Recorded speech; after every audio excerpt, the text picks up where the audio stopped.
My daughter spent 3 weeks organizing her cousin's birthday party, and I paid $2,300 for it. Then we found out she wasn't even invited, because she's in a wheelchair. So we didn't go. Just sent this gift. When they opened it, half the guests left because the invitation never came. Not a glitch. Not a delay. Not lost in spam. Everyone else got theirs, the big animated email with dancing animals and jungle drums and "you're invited," flashing like it was the Oscars. My son got one. I got one. Even my ex-husband, who hasn't shown up to a family event since 2019, got one. Mia didn't. She checked her inbox like it owed her money. Every hour. Before school, after dinner, sitting in the car at Target. She'd glance at her phone, click refresh, wait. Nothing. And every time she smiled a little smaller. At first, I thought maybe my sister just forgot to include her address. I mean, that's believable, right? She's scatterbrained. 3 kids, full-time job, chronic main character energy. It happens. So I called. Just to check. I had the phone on speaker. Mia was in the kitchen with me, folding little paper napkins into triangles for the party table. She was so proud of her work. Said she wanted the party to look fancy but chill. My sister picked up right away. "Hey," I said, casual, like this wasn't going to be the moment that broke something in both of us. "I think Mia's invite didn't come through." Silence. Then, "Yeah." So Tyler asked if she could, not come. I thought I misheard her. "I'm sorry, what?" He wants it to be fun. Light. And with the chair and everything, it might be a bit much. A bit much. I didn't say a word. I just looked at Mia. She was still folding napkins, but her hands had stopped moving. Her eyes didn't lift. She just stared at the table like she was trying not to exist. I hung up. I didn't trust myself to keep my voice steady. We sat there in silence for a while. Just the sound of the dishwasher humming and one of those awful jungle-themed party songs playing from the Bluetooth speaker. Then Mia said without looking up, "He doesn't want me there." Not a question. Just a fact. My chest burned. But I stayed calm. Because I've learned that when you're a mom and your kid is hurting, the last thing they need is to watch you fall apart. I took a breath. "He's an idiot," I said. "You made half this party happen." She nodded. Swallowed. Still didn't look at me. "I thought maybe they forgot," she whispered. "I didn't think they'd, actually leave me out." I didn't know what to say to that. Not without swearing. So I said nothing. A few minutes later, she got up and rolled herself to her room without a word. Closed the door softly behind her. That softness. That's the part that killed me. I stayed in the kitchen and stared at the napkins she left behind. Perfect little folded triangles, lined up in rows like tiny white flags. Surrender. Later that night, I opened my laptop and pulled up the spreadsheet. The one where I'd tracked all the stuff I paid for to help out. My sister had called me generous. Said she didn't know how she'd pull it off without me. $800 for the venue deposit. $300 for the magician. $450 for themed decorations and centerpieces. $200 for catering extras. $550 for party favors, balloon delivery and printed signs. $2,300 total. And that doesn't even include the late night runs to pick up supplies or the hours Mia spent designing the welcome board on Canva. I stared at the numbers and thought, they didn't just exclude her. They let her build the party and then locked her out. And I let them. I sat with that for a while. Let the guilt sink its teeth in. Thought I was helping. I thought being the yes person was the right thing to do. But all I'd done was fund the party that hurt my kid. And that's when I decided. We weren't going. Not one of us. Not Mia. Not her brother. Not me. But we were still sending something. The next morning I told Mia at breakfast. "We're not going," I said. She didn't look surprised. Just nodded, eyes on her cereal. "But," I added, "we're sending a gift." Now she looked up. "What kind of gift?" I shrugged. "One they won't forget." She raised an eyebrow. "Like a flaming bag of dog poop?" I snorted. Tempting. But no. She paused. "Will I get in trouble for it?" "Definitely not." "Will they?" "Hopefully." She gave me a small, real smile for the first time since that phone call. "I'm in," she said. And just like that, the fog lifted a little. We didn't say anything else. We just started planning. I didn't need revenge. I needed the truth to walk into that party wrapped in a bow and sit itself down next to the cake. They wanted her quiet. We were going to make some noise. By the time I finished packing the gift, I wasn't just mad about the party. It's never just the one thing. It's the weight of every little thing that came before it. All the moments you swallowed, all the times you let it slide because it's family. The unspoken rule that you're not allowed to call it what it is. But now I was done pretending. I didn't always know my place in the family. But my sister did. She figured it out early, how to cry just enough to stay innocent, how to break things and get thanked for the lesson. I was the kid with band-aids in my backpack and a schedule in her hand. I got praised for being so mature, which really meant you're low maintenance and useful. By the time we were teenagers, I was helping with school runs and last-minute birthday gifts for her friends. She forgot people's birthdays. I remembered them for her. My mom said I was naturally giving. I wasn't. I was just conditioned to keep everyone from falling apart. And when things did fall apart, I cleaned up the mess. That's how I got the role, the fixer, the helper, the wallet. It's a funny thing being the responsible one. You think it comes with respect.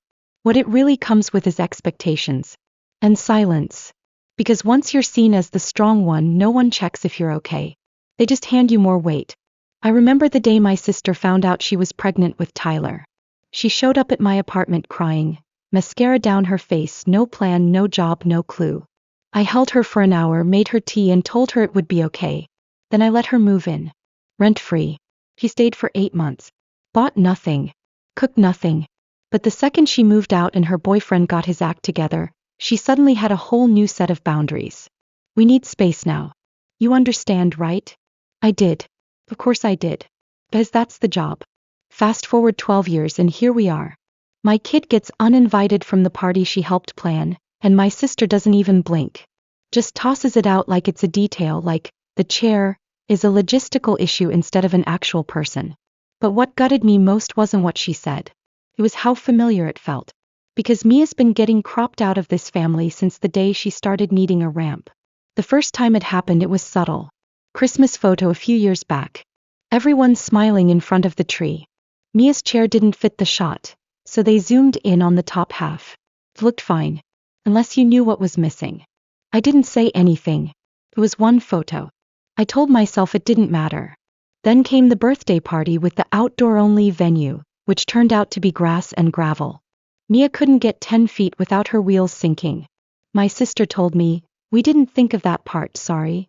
Said it like she forgot the weather forecast, not her niece. I still didn't call it out. Because calling it out would have meant admitting it was intentional. And if you admit that your family is okay hurting your kid, you can't unknow that. But I know it now. And I'm not going to be the quiet one anymore. After I told Mia we were skipping the party, things felt lighter. Not easy, just less heavy. She didn't ask what the gift was. I think she wanted it to be a surprise. Or maybe she just wanted to feel like she could trust me to handle it. Her brother, meanwhile, was furious in the way only little brothers can be. "They're all garbage people," he muttered at dinner. "I hope the cake falls over." I didn't correct him. He wasn't wrong. I hope the magician quits in the middle of a trick and tells everyone Santa's fake. "Too far," Mia said, finally smiling a little. It was a small moment. But it was something. That night I pulled up the invite again. I stared at the RSVP list. Everyone else was going to be there. Aunts, cousins, family friends, people who'd known Mia since she was born. Not one of them had said a thing. Not one of them asked why she didn't get an invite. They knew. And they stayed quiet. That was the other thing that hit me hard. The exclusion wasn't just from one kid. It was a group decision. Spoken or not, it was agreed upon. And it hurt more than I expected. Because I realized we were alone in this. Not just me and Mia, but all the people who've ever been quietly erased. Left off the list. Pushed to the edge of the room so they don't ruin the vibe. This wasn't just a party. This was a line. And we were drawing it ourselves. The next morning I emailed the magician and the candy cart vendor. I'd paid for them directly, of course I had. I told them there'd been a venue change. Asked if they could redirect to a different address. Both said yes. I sent a follow-up to the balloon delivery team. And the guy who was setting up the photo booth. Then I called a few people. Parents who I did trust. Not a lot. Just the ones who had shown up before. who'd asked how Mia was doing not just to be polite but because they cared. I told them the truth. Some of them cried. Some asked what they could bring. We had a new party by lunchtime. Same day. Different address. Same decorations because I'd paid for those too. And for the first time in a long time, I felt something that didn't taste like guilt or survival. I felt like I was doing the right thing. Not just as a mom. As a person. Because this wasn't about being petty. It was about protecting my kid from thinking she deserved less. And showing her through action that she's not going to be the forgotten one. Not on my watch. The box looked expensive. Wrapped in white paper with a deep green ribbon. Jungle themed, of course. Sitting front and center near the cake table like it had VIP status. It had a tag on the front, handwritten in gold ink. To Tyler from Mia. My sister must have seen it when she was arranging the other gifts. I'm sure she was confused, maybe a little smug. I imagine she thought it was some kind of peace offering. That even after everything, Mia still wanted to give her cousin a present. Of course she thought that. People like her always assume kindness is submission. But the thing about quiet girls is they grow teeth. We weren't at the party, obviously.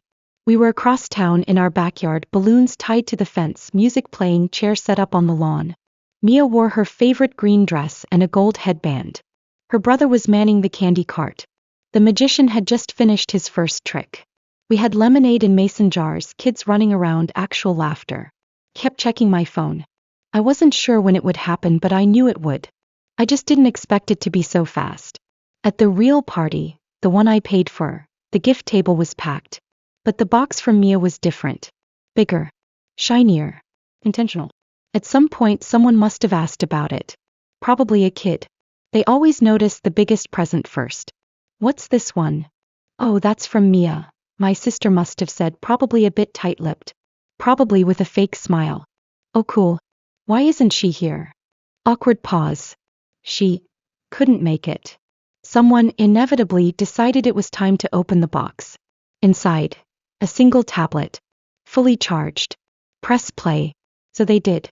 The video starts with a soft piano melody in the background. Then a clip of Mia at the kitchen table, carefully assembling the goodie bags. Then her voice, calm and clear. Hi, I'm Mia.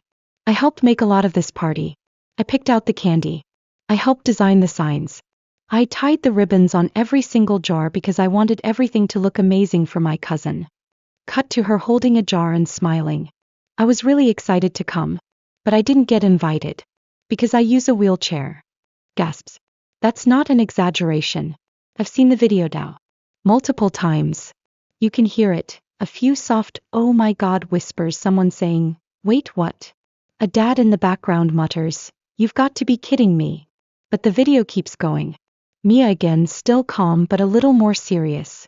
I didn't want to make a scene. I just wanted people to know what happened. Because if it happened to me, it's probably happened to other kids too. And then the kicker.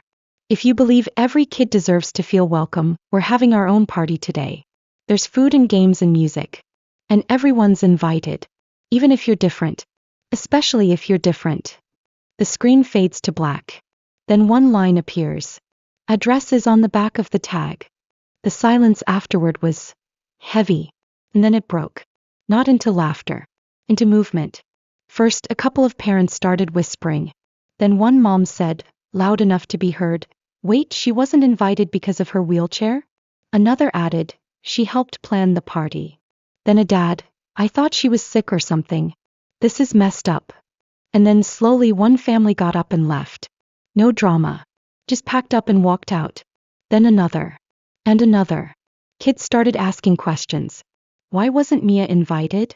Did Tyler not like her? Wait, didn't she make the name tags? And then one little girl said loud and clear, that's mean. I almost felt bad for my sister. Almost. But here's the thing. You don't get to exclude a child and then play victim when the truth shows up in high definition. The best part? The magician never arrived. The candy cart? Not there either. Because they were in my backyard. With us. We had the magician pulling card tricks for Mia's friends, kids giggling around the snack table and parents showing up one by one, looking a little dazed, a little angry but mostly relieved. Relieved that someone finally said it. One mom hugged me and whispered, I didn't know what happened. I just knew it felt wrong. Another dad dropped off his twins and stayed for the entire event. Helped clean up too. By 3 p.m. our backyard was full. By 3:30 I got a text from a cousin. Half the party walked out. Your sister's flipping out. The video was brutal. Also, can I get the address? Back at the original party, I heard Tyler locked himself in the bathroom. I don't know if he was embarrassed or just overwhelmed. Maybe both. He's 12. I can't pretend he's innocent, but I won't pretend he's the villain either. He's a kid raised in a house that told him discomfort was more important than compassion. That's not his fault. But it's his choice now. As for my sister, he tried to spin it. She told people I ambushed her. That Mia was being used for attention. That I made her look bad on purpose.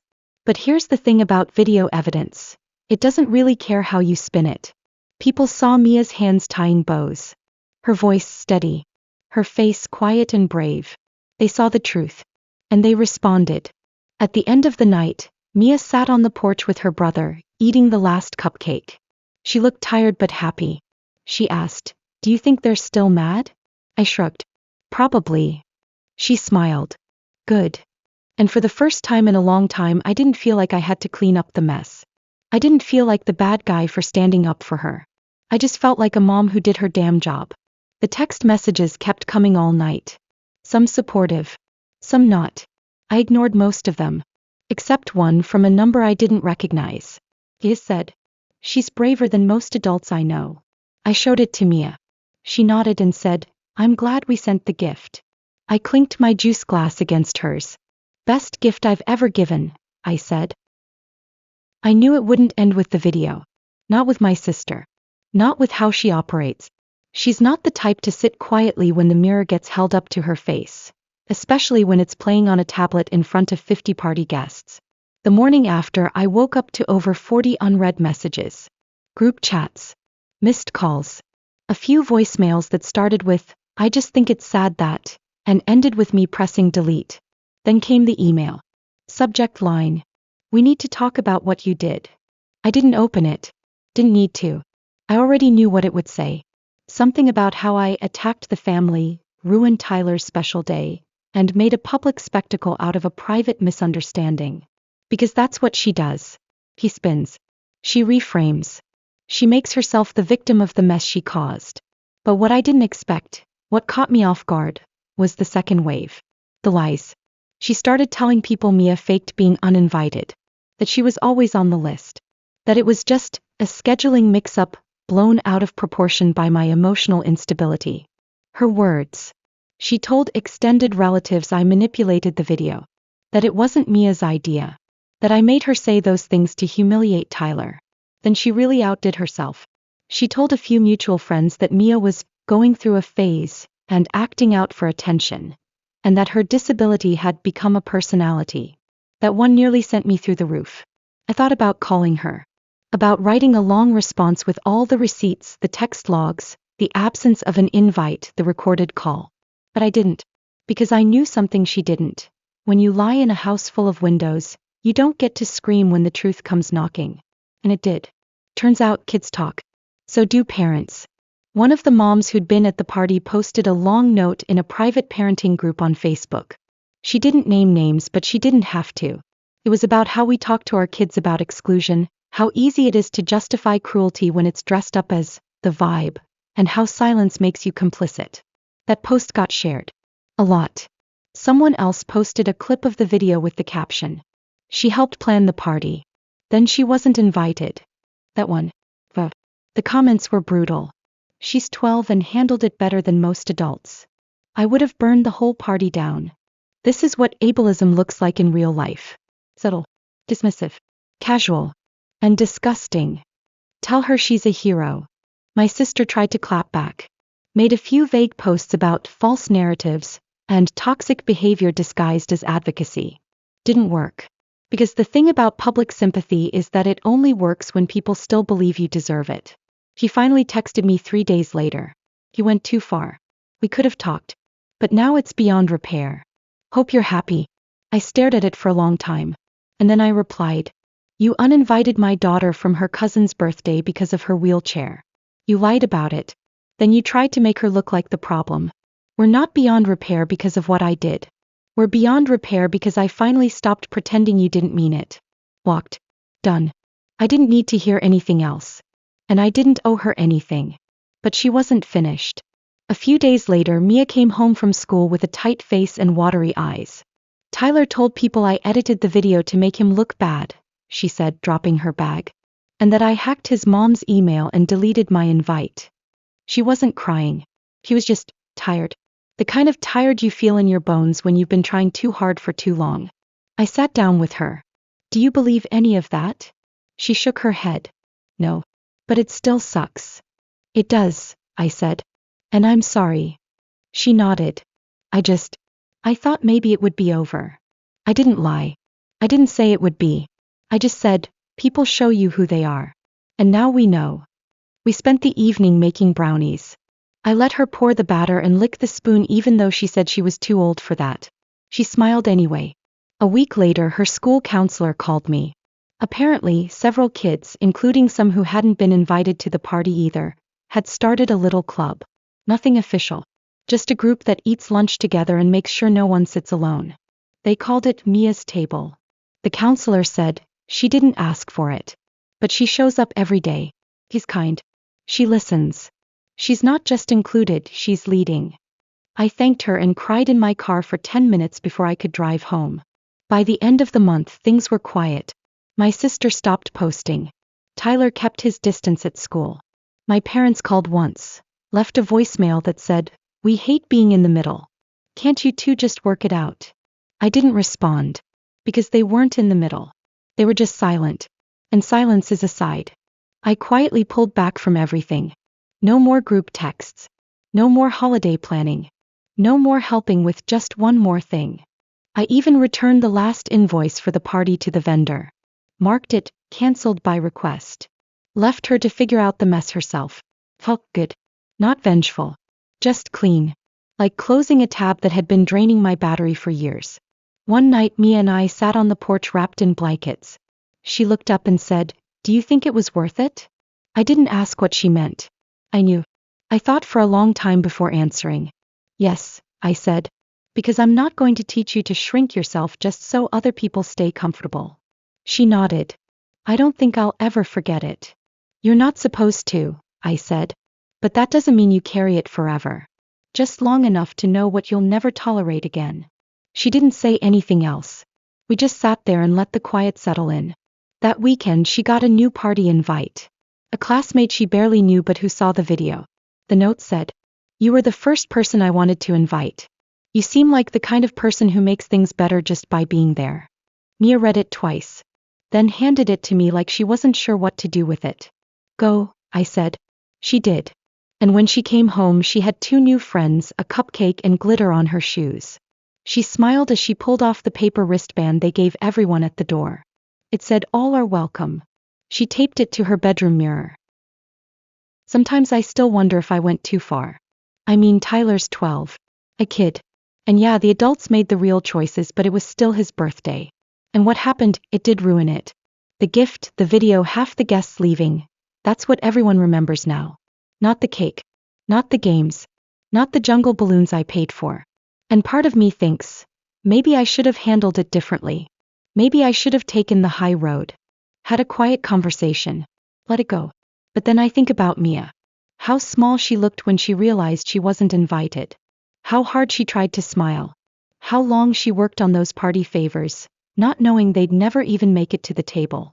And I think, if I had done nothing, if I had stayed quiet again, what would I be teaching her? That kindness means letting people treat you like you're disposable? That being polite matters more than being seen? That her place at the table is always optional? I couldn't do that. Not to her. So I wonder, did I go too far? I'm really curious. What would you have done? Let me know in the comments. And if this story hit you even a little, go ahead and subscribe.